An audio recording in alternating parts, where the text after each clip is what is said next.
Pernah kebayang nggak gimana ceritanya aset terbesar sebuah bangsa justru jadi kutukan terbesarnya? Nah, itulah inti dari pembahasan kita soal sejarah awal Somalia. Ini kisah tentang geografi, perdagangan dunia, dan ujung-ujungnya perpecahan. Yuk kita bedah bareng-bareng. Nah, disinilah letak paradoksnya Somalia. Lokasinya yang super strategis itu kan harusnya berkah ya, bawa kekayaan, bawa budaya macam-macam.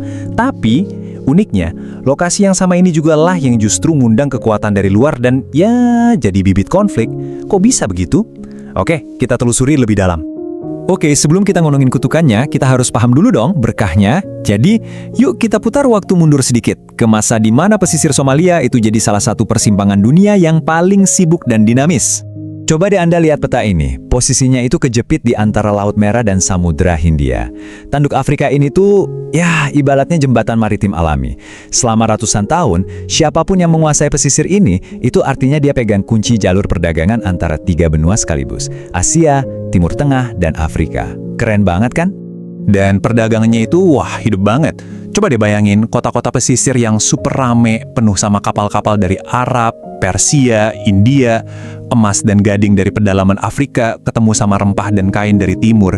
Ini benar-benar pusat ekonomi yang luar biasa makmur. Dan yang menarik, ini bukan cuma soal ekonomi loh. Seperti yang dibilang kutipan ini, dampaknya jauh lebih dalam. Pertemuan budaya yang terus-menerus ini akhirnya melahirkan masyarakat pesisir yang kosmopolitan, terbuka, dan benar-benar nyambung sama denyut nadi dunia waktu itu.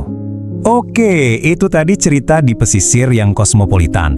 Tapi ceritanya agak beda nih kalau kita geser sedikit ke pedalaman. Yuk kita lihat struktur masyarakat mereka yang unik, karena ini bakal jadi kunci penting banget buat sisa cerita kita. Nah, ini poin kuncinya. Coba deh, lupain dulu bayangan tentang kerajaan atau pemerintah pusat. Masyarakat Somalia tradisional itu diaturnya secara horizontal. Maksudnya, kekuatan itu adanya di komunitas-komunitas yang diikat oleh hubungan kekerabatan, oleh garis keturunan. Jadi, loyalitas itu bukan ke negara, tapi ya ke keluarga dan klan. Bayanginnya gini deh, ini tuh kayak sebuah jaring yang kuat, bukan piramida yang satu di atas yang lain. Setiap kelompok punya otonomi sendiri-sendiri, tapi mereka nggak terisolasi. Justru mereka saling terhubung, ya lewat perdagangan, lewat pernikahan, lewat budaya. Dan ini menciptakan tatanan sosial yang fleksibel, tapi juga tangguh. Dan disinilah ceritanya mulai berbelok tajam.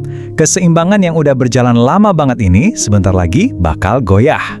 Masuk abad ke-19, berkah lokasi strategis tadi mulai menarik perhatian yang nggak diinginkan. Kekuatan-kekuatan Eropa yang lagi sibuk berebut kekuasaan di seluruh dunia mulai melirik tanduk Afrika.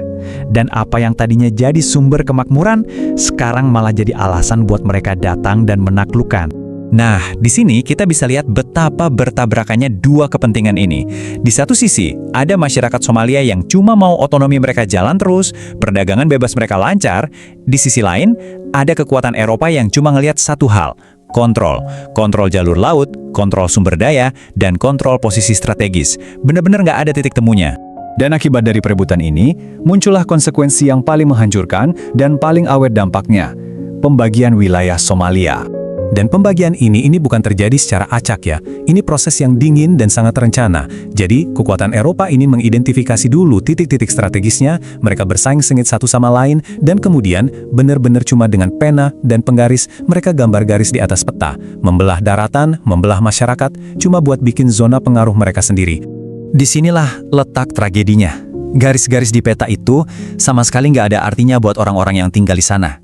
Bayangin, garis itu memotong jalur perdagangan kuno, misahin padang gembala dari sumber airnya, dan yang paling parah, garis itu membelah keluarga dan klan yang udah bersatu ratusan tahun.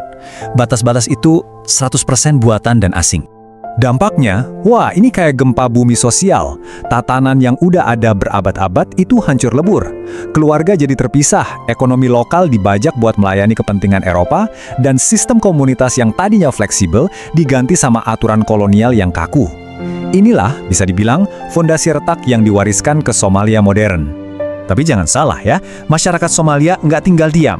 Meskipun menghadapi kekuatan militer yang jauh lebih unggul, mereka melawan. Di seluruh negeri, perlawanan meletus. Semuanya demi satu tujuan, mempertahankan identitas, otonomi, dan cara hidup mereka dari cengkeraman asing. Dan ironisnya ya, justru dari pengalaman pahit dijajah dan dipecah belah inilah, lahir sebuah ide baru yang sangat kuat. Dari penderitaan bersama ini, muncullah sebuah pertanyaan besar yang mulai menggema. Gimana caranya kita menyatukan lagi apa yang udah mereka pecah belah? Gimana caranya kita bisa utuh lagi? Nah, memasuki abad ke-20, sebuah ide yang waktu itu radikal banget lahir dari puing-puing perpecahan ini. Gagasan tentang Somalia Raya, satu bangsa, satu negara yang bersatu, mulai tumbuh. Ide ini bukan warisan kuno loh, tapi respons langsung yang menantang pembagian paksa oleh Eropa. Garis waktu ini ngerangkum semuanya dengan pas banget. Dari perpecahan total di abad ke-19, ironisnya malah lahir benih persatuan di awal abad ke-20. Dan benih inilah yang nantinya bakal tumbuh jadi gerakan kemerdekaan dan impian penyatuan besar di pertengahan abad. Jadi intinya, seluruh periode ini ngasih warisan yang saling bertentangan buat Somalia modern. Di satu sisi, ada impian yang kuat banget buat bersatu. Tapi di sisi lain, ada kenyataan pahit dari perpecahan yang dalam banget. Nah, dua kekuatan inilah yang nantinya akan membentuk takdir mereka ke depan. Dan ini membawa kita ke sebuah pertanyaan penutup yang lebih besar.